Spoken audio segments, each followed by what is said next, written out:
कि बहुत सारी सवाल तो ऐसे होते हैं जिसका जवाब आप अपना अगर माइंड डेवलप कर लो तो अपने आप मिल जाएगा।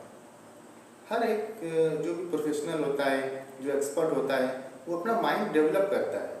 कोई चीज़ पढ़ ही नहीं जाती है, कितनी भी चीज़ आप पढ़ लो, किसी ना किसी चीज़ में आपकी कमी रह ही जाती है। हर चीज़ में आप प्रोफेशनल नहीं बन सकते हो।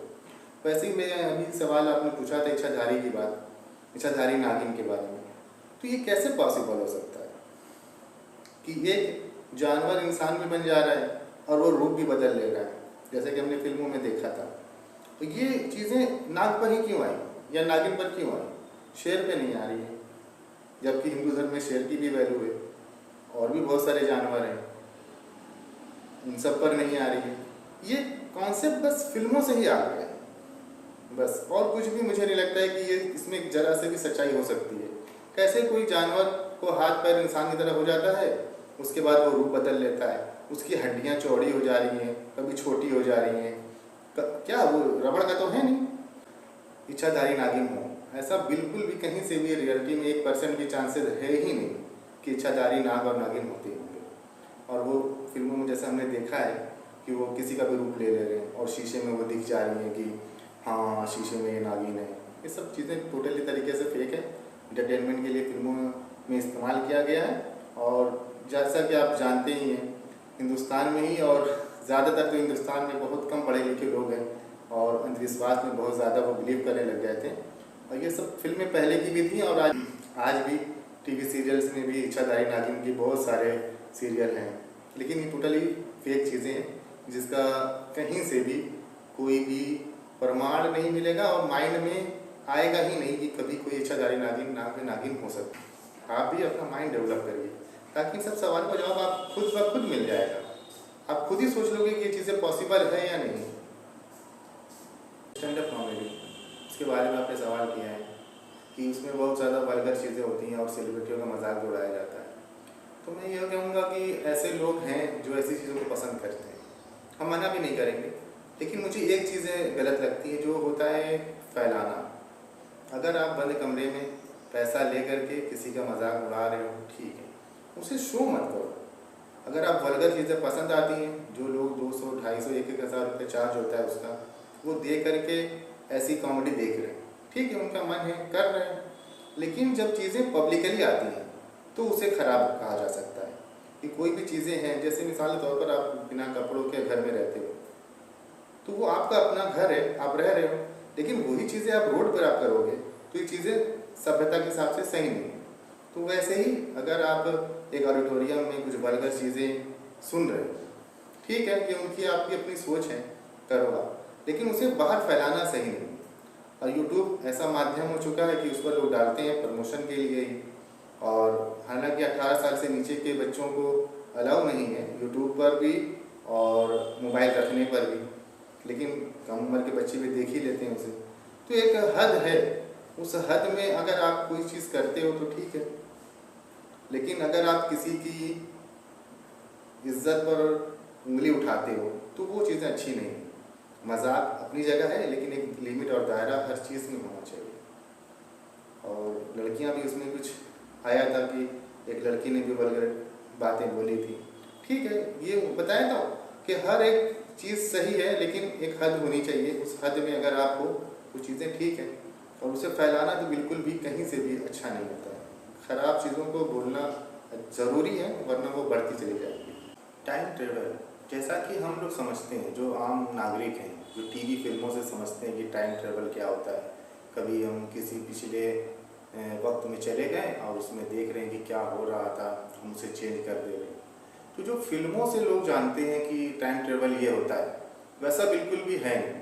साइंस अपने तरीके से उस टाइम ट्रेवल को समझती है कि जैसे मैंने कुछ वीडियोस देखे थे कि वो कह रहे जो तारा हम चमकते हुए देख रहे हैं वो कई सौ सालों, हजारों साल पहले चमका था और वो आज हमें दिख रहा है।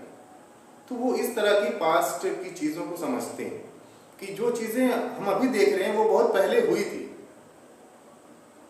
तो ये सिर्फ चीज़ें हैं, कैसा कॉन्सेप्ट है जो साइंस बोलती है कि हम पिछली चीज़ों को देख रहे हैं, लेकिन इस सब का कॉन्सेप्ट ऐसा नहीं है कि हम टाइम ट्रेवल करके दूसरे पिछले भूतकालों में चले जाएं। अच्छा, मैं एक चीज़ बताना चाहूँगा कि अगर ऐसा टाइम ट्रेवल पॉसिबल अभी है तो जो अंतरिक्ष में हैं लोग वो हमें क्या देख रहे होंगे? सेम चीज़ें जो भी यहाँ पे घटित हो रहा है, जो अंतरिक्ष में यात्री हैं वो सेम चीज़ ही ना देख रहे हैं। ऐसा तो है नहीं कि वो गांधी जी को देख रहे होंगे अंतरिक्ष से बैठ करके। तो जो यहाँ हो चुका है वही वो वहाँ देख रहे हैं। हम पिछले अपने जो अभी वर्तमान समय है उससे पीछे जा करके नहीं देख सकते हैं। जो भी हमें दिखेगा वो एक ही बार दिखेगा, दूसरी बार हम उसे नहीं देख सकते। हम वर्तमान में ही जी रहे हैं। जैसे मिसाल के तौर पर जो तारा हमें यहाँ चमका था वो चमक गया, हमें दिख गया। अब ऐसा नहीं है कि हम यहाँ से पाकिस्तान चले जाएंगे तो वो तारा हमें दोबारा चमकता हुआ दिखेगा। धरती से धरती पर जो भी रोशनी, जो तारा हमें एक बार चमका हुआ दिख रहा था वो एक ही बार दिखेगा, दोबारा नहीं देख सकते हैं। और जो टाइम ट्रेवल हम लोग समझते हैं टीवी और फिल्मों से, वैसी चीज़ें बिल्कुल भी नहीं है और न कभी होगी। और फिल्में हैं, ज़्यादातर फिल्में मनोरंजन के लिए बनाई जाती हैं, कुछ उसमें सच्चाइयाँ होती है लेकिन बहुत ना के बराबर ही होती है। तो टाइम ट्रेवल जैसा हम और आप समझते हैं कि वो पिछले भूतकाल में जा करके हम अपने बचपन को देख सकते हैं या हमारे बुजुर्गों को देख सकते हैं, ऐसा पॉसिबल नहीं। कोई भी स्पोर्ट्स फिटनेस के लिए, मनोरंजन के उद्देश्य से ही खेला जाता है, लेकिन अगर उसमें जुआ आ जाए तो वो स्पोर्ट्स की गलती नहीं हो सकती। जुआ तो लोग किसी भी चीज़ों में खेल सकते हैं, जैसे कि सिक्का नचाना हो गया और लड़ाई झगड़ा हो गया, राजनीति हो गया, लोग इस पर भी जुआ लगाते हैं कि कौन जीतेगा। तो अगर आप जुआ खेल रहे हैं तो ये आपकी गलती है, ना कि किसी स्पोर्ट्स की। सबसे पहली चीज़ तो ये। दूसरी चीज़, लोगों के अंदर जुआ की लत आती कहाँ से? कुछ में लालच ही होता है कि हम जल्दी से अमीर हो जाएं या कम टाइम में ज़्यादा पैसा कमा लें, इसीलिए वो जुआ खेलना शुरू कर देते हैं। और ये ऐसी लत होती है, जो भी गलत चीज़ें होती हैं, चाहे वो शराब हो, सिगरेट हो या जुआ हो, जितनी भी गंदी चीज़ें होती हैं वो बहुत जल्दी लोगों पर हावी हो जाती हैं और उसे छोड़ना बहुत मुश्किल हो पाता है। यही वजह है जुआ भी लोग खेलने लग जाते हैं, फिर आदत पड़ जाती है और नुकसान इतना ज़्यादा होने लग जाता है क्योंकि घर गृहस्थी खराब हो जाती है। अच्छा, एक चीज़ सबसे बड़ी बात यह भी है कि जो जुआ खेलता है वो शर्माता भी है, डरता है कि लोगों को पता ना लग जाए कि हम जुआ खेलते हैं। तो आप ऐसा काम ही क्यों करते हो जिससे डरना पड़े, लोगों से छिपना पड़े? शराब सिगरेट भी यही चीज़ है, लोग छिपते हैं ताकि लोगों को पता ना लग जाए कि मैं जुआ खेलता हूँ, शराब पीता हूँ, सिगरेट पीता हूँ। तो यार, जो काम से डर लग रही है, तुम्हें भागना पड़े, लोगों से मुँह छिपाना पड़े, तो वो काम करना ही नहीं चाहिए। और यही चीज़ें हैं, लत लग गई है, जाहिर सी बात है, आईपीएल आता है तो हर जगह सट्टा बाजार लगने लग जाता है। लोगों ने इसको बना ही लिया है आईपीएल को। और भी बहुत सारे गेम्स हैं जिस पर लोग सट्टा लगाते हैं। हाँ, आईपीएल में थोड़ा सा ज़्यादा सट्टा लगने लगता होगा, कुछ यंगस्टर हैं जो ज़्यादा लगाने लग जाते हैं। शुरुआत में छोटी छोटी लगाती हैं, फिर बाद में बड़ी हो जाती है वो पैसे अमाउंट। लोग बस यही है कि लोगों के अंदर सही समझ नहीं है कि जुआ हम खेल क्यों रहे हैं और इससे फ़ायदा कम है, नुकसान बहुत ज़्यादा है। हाँ, जितनी जल्दी आप समझ लोगे उतना ज़्यादा बेहतर होगा। जुआ नुकसान तो है ही है। अमीर बनने का फार्मूला बहुत सिंपल सा है। खर्च वहाँ करो जहाँ से पैसा बढ़े, खर्च वहाँ ना करो जहाँ से पैसा कम हो जाए या घट जाए। और पैसा इन्वेस्ट करने के सीखो, खर्च करने का नहीं। खर्च तो कोई भी कर सकता है, इन्वेस्ट जब करोगे तब आप अमीर बनोगे। इन्वेस्ट का मतलब होता है किसी बिजनेस में पैसा लगाना, किसी जॉब के लिए अच्छी पढ़ाई को पढ़ना, ये इन्वेस्टमेंट होता है। अमीर आदमी इन्वेस्ट करता है, गरीब आदमी सिर्फ खर्च करता है। मिसाल के तौर पर गरीब आदमी अगर 5,000 10,000 रुपये मंथली कमाता है तो उसमें सेटल बना लेता है। 2,000 रुपये घूमने का, 2,000 गाड़ी का, 5,000 रुपये खाने का और ख़त्म। तो ये अमीर की, गरीब की सोच होती है कि वो पैसा आता तो है उसे खर्च कर देता है, वो इन्वेस्टमेंट नहीं करता है कि 1,000 रुपये हम किसी बिजनेस में लगाएं या इन्वेस्ट करें। मिसाल के तौर पर आप ये सोचो कि एक गरीब आदमी 4 गोलगप्पा कितना खाता है, क्या एक अमीर आदमी 4 गोलगप्पा खाने जाता है? नहीं जाता है। वो कपड़े लेता है, ब्रांडेड लेता है, पहनता है अपने घर में। गरीब आदमी हर महीने एक जोड़ी कपड़े लेगा, एक जोड़ी जूते लेगा, घूमने जाएगा, गाड़ी फिजूल चलाएगा। तो ये गरीब की जो सोच होती है वो इंसान को गरीब बनाती है। अगर आप अमीरों की लाइफस्टाइल को देखिए तो आपको समझ में आएगा कि अमीर जीते कैसे, कि वो कितना फिजूल खर्च करते हैं।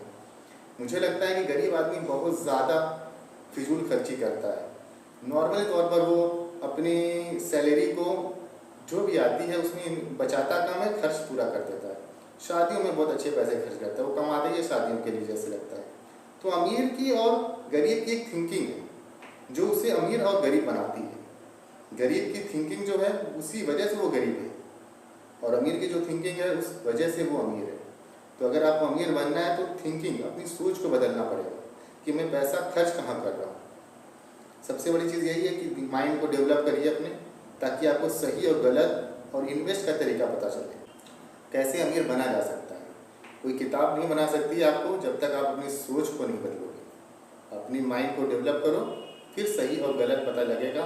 अमीर कैसे बनना है और गरीब क्यों रह जाते हैं गरीब, इस बारे में भी आपको पता लग जाएगा माइंड डेवलपमेंट से।